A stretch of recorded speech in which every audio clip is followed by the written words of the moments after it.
بسم اللہ الرحمن الرحیم ربی اشرح لی صدری ویسر لی امری واحلل عقدۃ من لسانی یفقہوا قولی ربی زدنی علما۔ آج ہم بات کریں گے عشرہ ذو الحجہ کی فضیلت کی۔ اللہ سبحانہ تعالیٰ سورہ فجر میں آیت نمبر 1 سے 5 تک ارشاد فرماتے ہیں، قسم ہے فجر کی اور 10 راتوں کی اور جفت اور طاق کی اور رات کی جب وہ چلتی ہے، یقیناً اس میں عقل والوں کے لیے نشانیاں ہیں۔ ان 10 راتوں سے مراد عشرہ ذو الحجہ ہے۔ نبی کریم صلی اللہ علیہ وآلہ وسلم نے فرمایا، دنیا کے دنوں میں افضل ترین دن 10 دن یعنی عشرہ ذو الحجہ ہے، اور آپ صلی اللہ علیہ وآلہ وسلم نے فرمایا، ان دنوں میں کیے گئے عمل سے افضل کوئی عمل نہیں۔ جب حضرت ابراہیم علیہ السلام کو اپنے صاحبزادے حضرت اسماعیل علیہ السلام کو شب عرفہ میں خواب میں ذبح کرنے کا حکم ہوا، کیونکہ انبیاء اکرام کا خواب بھی وہی ہوتا تھا، جب صبح ہوئی تو آپ علیہ السلام نے 100 بکریاں ذبح کی، پھر ایک آگ آ کر سب کو کھا گئی۔ انہیں گمان ہوا کہ جو مجھے حکم ہوا تھا میں پورا کر چکا ہوں۔ پھر عید الاضحیٰ کی رات میں آپ علیہ السلام کو خواب میں حکم ہوا کہ اپنے بیٹے اسماعیل علیہ السلام کو قربان کیجیے۔ پھر جب صبح ہوئی تو آپ علیہ السلام نے حضرت اسماعیل علیہ السلام کی والدہ محترمہ بی بی ہاجرہ سے فرمایا کہ اسماعیل علیہ السلام کو تیار کر دو۔ اس پر شیطان نے حضرت ہاجرہ کے دل میں وسواس پیدا کیا اور انہوں نے کہا کہ یہ میرے رب کا حکم ہے اور وہ بہتر جاننے والا ہے۔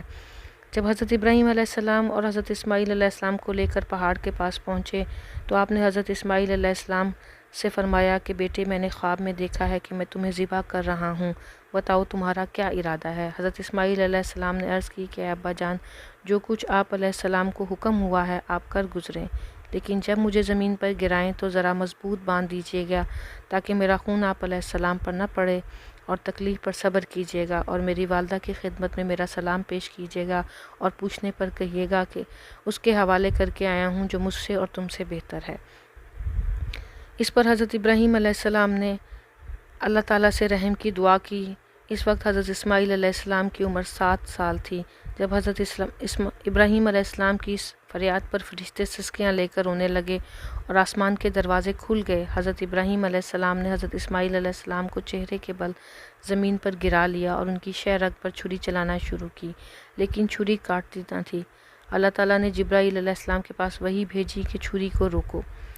حضرت نصفی رحمۃ اللہ نے بیان فرمایا کہ حضرت ابراہیم علیہ السلام نے جلال میں آ کر چھری پھینک دی۔ چھری نے عرض کیا، آپ علیہ السلام ناراض کیوں ہوتے ہیں؟ آپ علیہ السلام نے فرمایا کہ تو کاٹتی کیوں نہیں ہے؟ چھری نے عرض کی کہ آپ علیہ السلام بتائیے کہ آگ نے آپ علیہ السلام کا سارا بدن بھی کیوں نہ جلایا؟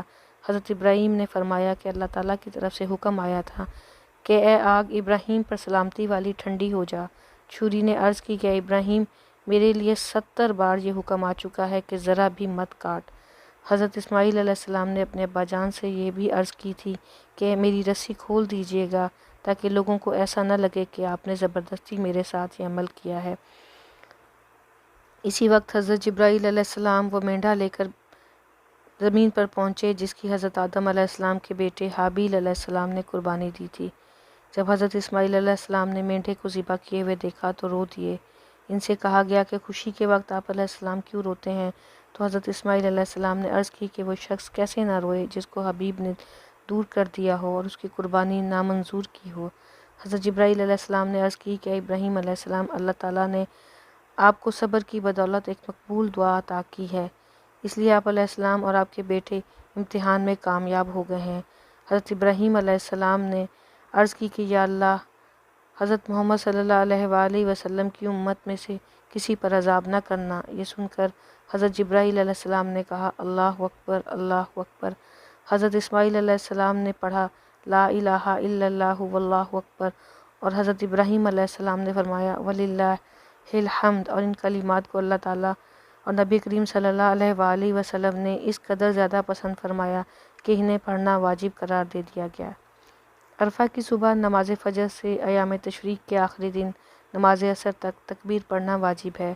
نبی کریم صلی اللہ علیہ وآلہ وسلم کا فرمان ہے کہ جس نے قربانی کی ہو وہ جب قبر سے نکلے گا تو اپنی قربانی کو قبر کے سرے پر کھڑا ہوا پائے گا، اور اس کے بال سونے کے تاروں کے ہوں گے اور آنکھ یاقوت کی ہوگی اور دونوں سینگ بھی سونے کے ہوں گے، اور وہ جانور سے پوچھے گا کہ میں نے تجھ سے بہتر تو کوئی شے نہیں دیکھی۔ قربانی کہے گی کہ میں تیری قربانی ہوں جو دنیا میں تو نے کی تھی، تو میرے پیٹھ پر سوار ہو جا، اور وہ سوار ہو جائے گا اور زمین آسمان کے درمیان عرش کے سائے تک اسے لیے چلی جائے گی۔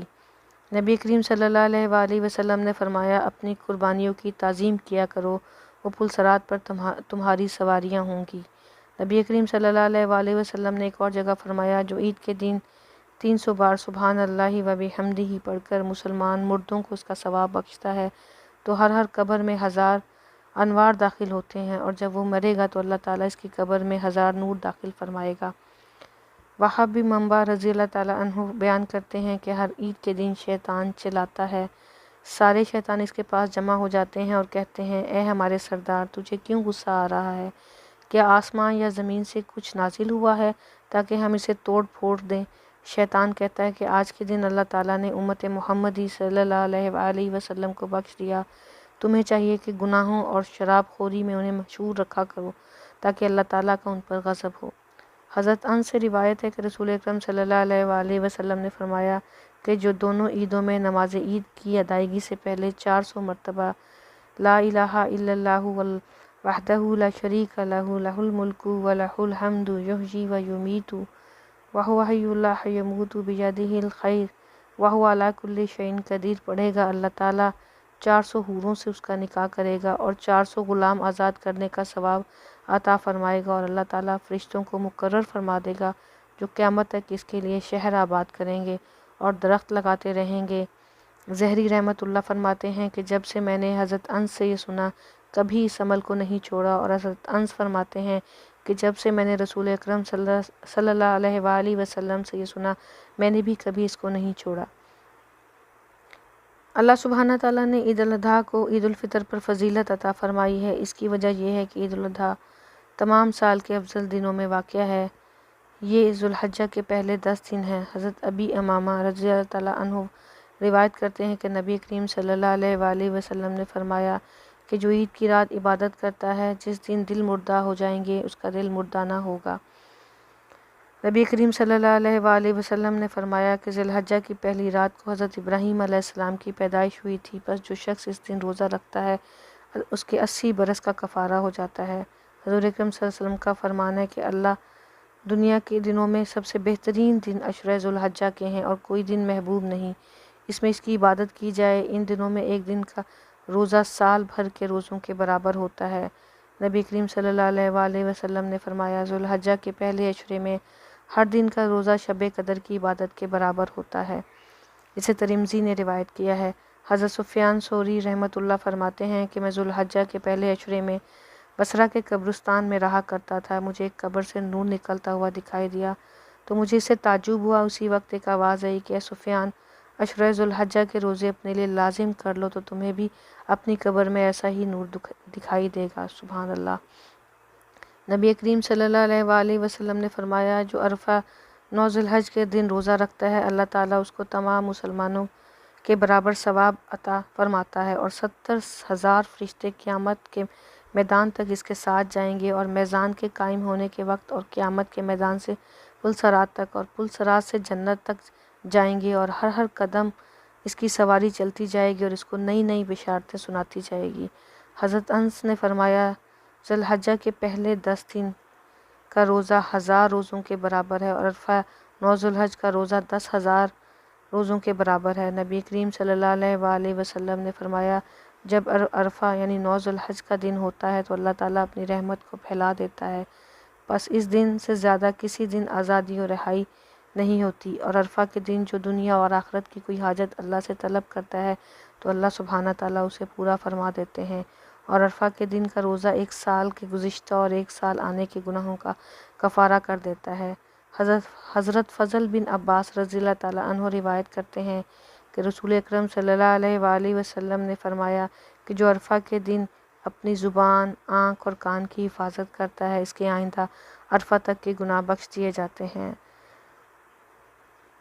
ایک حکایت ہے، ابن خرواد رضی اللہ تعالیٰ عنہ بیان کرتے ہیں کہ میں اپنے ایک ساتھی کے ساتھ طلب علم کے لیے نکلا۔ 9 ذی الحجہ کی شام کو قوم لوط کے شہر پر ہمارا گزر ہوا۔ میں نے اپنے ساتھی سے کہا آؤ اس شہر میں عبرت کے لیے چلیں اور اللہ تعالیٰ کا شکر ادا کریں کہ ہمیں اللہ تعالیٰ نے اس بلا سے محفوظ رکھا جس میں یہاں کے لوگوں کو مبتلا کیا تھا۔ ہم ابھی گھوم ہی رہے تھے کہ ایک بے داڑھی گرد آلود چہرے والے کو دیکھا۔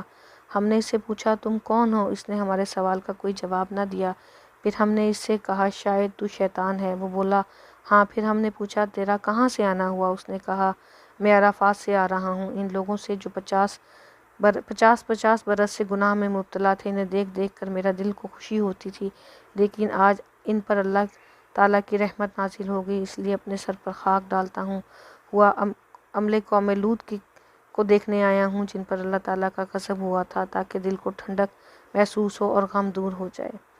حضرت عباس بن مرداس رضی اللہ تعالیٰ عنہ بیان کرتے ہیں کہ ایک بار نبی کریم صلی اللہ علیہ وآلہ وسلم نے عرفہ 9 ذی الحج کی شام کو اپنی امت کے لیے دعا فرمائی تو اللہ تعالیٰ نے ارشاد فرمایا سوائے ظالم کے میں سب کو بخش دیا، لیکن میں ظالم سے مظلوم کا حق ضرور لوں گا۔